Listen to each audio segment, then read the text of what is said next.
जय हिंद दोस्तों, आप सबको इंडिया में जान पर स्वागत है। दोस्तों अब तो आपको न्यूज मिल गया होगा।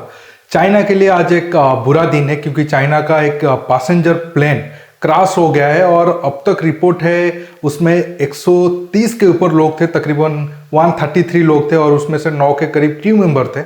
और जिस हिसाब से क्रैश हुआ है और अगर आप वीडियो देखोगे तो आप समझ गए होंगे कि किसी का बचना बिल्कुल नामुमकिन है। अगर कोई चमत्कार हुआ तो शायद उसमें से किसी का जान बच सकता है, लेकिन ये तो चाइना के लिए बुरा न्यूज है ही, साथ में भारत समेत बाकी देशों के लिए भी ये अच्छा न्यूज बिल्कुल भी नहीं है। आज मैं इसी टॉपिक पर बात करूंगा। जानने के लिए आप आखिर तक के वीडियो को देखते रहिए और ज़्यादा से ज़्यादा लाइक शेयर करना बिल्कुल मत भूलिए। दोस्तों मैं चाहूँगा पहले आप कुछ फुटेज देख लीजिए जो सोशल मीडिया में है, फिर बात करते हैं। और आप क्रैश की फुटेज देखने के बाद आप बिल्कुल 100% समझ जाओगे कि इसमें कोई भी बचना बिल्कुल नामुमकिन है। एक तो ये माउंटेन एरिया है, आप देख सकते हो वीडियो में, और साथ में एक अगर आप आगे मैं आपको वीडियो दिखाऊंगा, प्लेन जिस एंगल से क्रैश हुआ है उस हिसाब से किसी का जिंदा बचना बिल्कुल नामुमकिन है।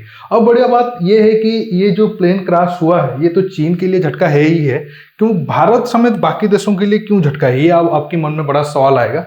अब आप ये हमारा इंडियन मीडिया का रिपोर्ट को देखिए, ये जी न्यूज का है। उन्होंने एक तरीके से चाइना के ऊपर ब्लेम लगाए हैं और चाइना का सेफ्टी रिकॉर्ड के ऊपर सवाल उठाए हैं।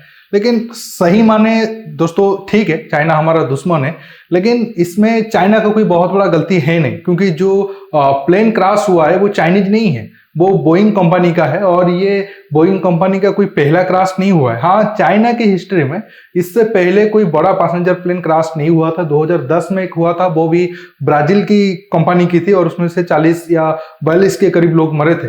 अब 130 के ऊपर शायद लोगों की जान चली जाएगी जिस हिसाब से क्रैश हुआ है। लेकिन इसमें गलती चाइना का नहीं है, ठीक है दुश्मन देश है, लेकिन कुछ कुछ पॉइंट पर हमें न्यूट्रल होकर सोचना पड़ेगा। इसमें मैं तो मानूंगा कि इसमें बोइंग कंपनी को ही ज्यादा झटका लगेगा, क्योंकि ये क्रैश होने के बाद बोइंग के शेयर ऑलरेडी आज 7% डाउन हो गया है और आगे और भी ज्यादा बोइंग के लिए ये बुरा सपना है।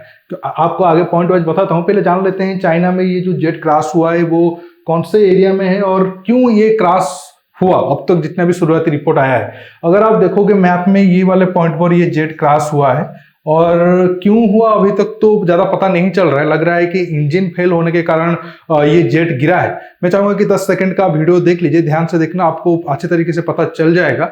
वो प्लेन बिल्कुल ऐसे स्ट्रेट होकर आकर गिर रहा है, मतलब अब लग रहा है कि शायद दोनों इंजन बिल्कुल काम करना बंद कर दिया था और प्लेन को जो पायलट उड़ा रहे थे वो कंट्रोल नहीं कर पाए, इसलिए वो बिल्कुल 90 डिग्री डीप होकर जो फेस है वो आकर जो माउंटेन एरिया है उसके ऊपर हिट किया है। इसी वजह से जो आप देख सकते हो बहुत ज्यादा आग फैलाए और किसी का बचना बिल्कुल ही नामुमकिन है।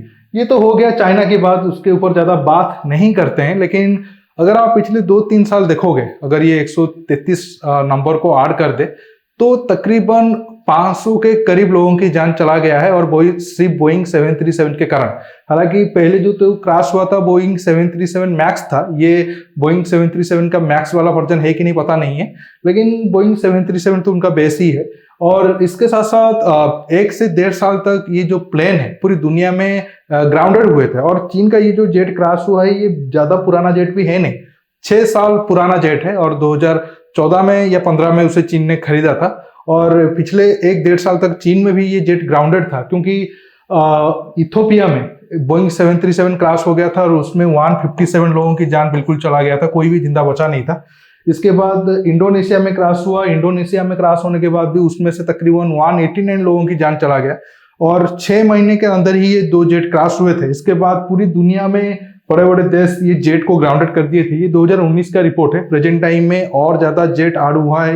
मतलब ये जो जितने कंपनी की लिस्ट आप देख रहे हो उसमें और ज्यादा जेट ऐड हुआ है। अगर हम चाइना की बात करें तो टॉप 15-20 देशों में से 15 कंपनी में से चाइना के 5-6 कंपनी है, जैसे कि एयर चाइना और लायन एयर तो इंडोनेशिया का है, चाइना सर्दर्न एयरलाइंस। इसके बाद अगर नीचे आए तो शायद ये हो सकता है चाइना का नाम से लग रहा है, और स्टैंडोंग तो चाइना का है ही। और ये जो आप देख रहे हो और चाइना ईस्टर्न एयरलाइंस, आज जो जेट क्रैश हुआ है वो चाइना ईस्टर्न एयरलाइंस का हुआ है और इसी में ही 50 के करीब बोइंग 737 यूज हो रहा है। और जैसे मैंने कहा ये 3 साल पुराना है, इसमें से बहुत सारे कंपनी के मतलब मतलब कंपनी और बोइंग कंपनी की जेट को आर किए हैं। अगर आप इंडिया की देखोगे उसमें स्पाइस जेट है जो 2019 में 7 था, अब वो 13 हो चुका है, और भी बहुत ज्यादा जेट बोइंग जो हमारा स्पाइस जेट है वो ऑर्डर करने वाला है। हालांकि इंडिया के ऊपर मैं बाद में बात करूंगा, लेकिन बड़ा बात यह है कि अब ये सारे बोइंग 737 जेट इतने क्रैश क्यों होते हैं। जब उसको चेकिंग किया गया, पता चला कि उसके इंजन में या फिर उसके डिजाइन में कुछ प्रॉब्लम है, इसी वजह से ये जेट वगैरह क्रैश हो रहे थे और तकरीबन 1.5 साल तक ये ग्राउंडेड रहे। और उस टाइम में बोइंग को बहुत ज्यादा नुकसान हुआ, $6 बिलियन के करीब नुकसान हुआ, और बोइंग का जो फ्यूचर प्रोजेक्ट था उसमें भी बोइंग अच्छे तरीके से काम नहीं कर पाया। अब आते हैं भारत के ऊपर।